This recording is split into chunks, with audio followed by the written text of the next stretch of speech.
If you're choosing tile for a small bathroom, there is no single right answer. There are a few principles that help. Once you understand this, the decision becomes much clearer. Let me walk you through it.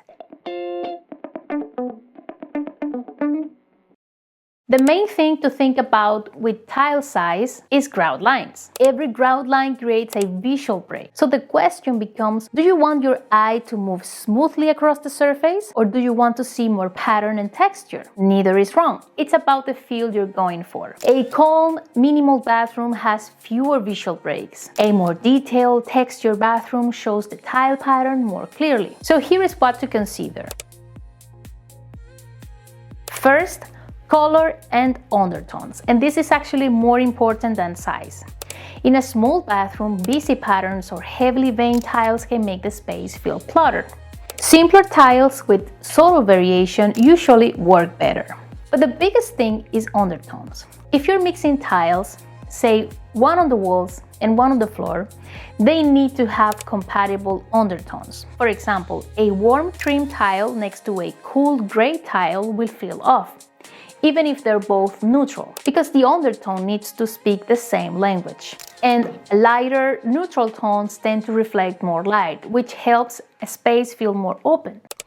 Now, second, grout lines and visual weight. Larger tiles mean fewer grout lines, which can make a space feel more open and calm. Smaller tiles create more grout lines, which adds texture and pattern. Some people love that detailed look, and others find it too busy in a small space. But if you do use smaller tiles, think about your grout color. Matching the grout to the tile makes the grout line less noticeable. So a white tile with white grout feels cleaner and simpler. Contrasting grout, like dark grout with white tile, highlights the pattern, which can look beautiful but creates more visual activity. Now third, mixing tile sizes. You can use different tile sizes in different areas.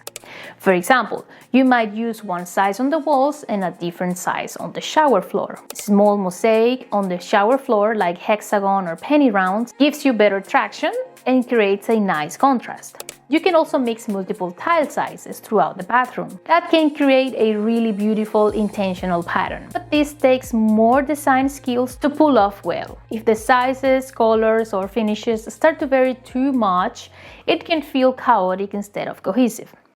Now fourth, pattern and layout. A simple horizontal pattern like a basic subway tile layout is the most neutral. It doesn't fight for attention, and patterns like herringbone or diagonal layouts add more visual interest, which some people love.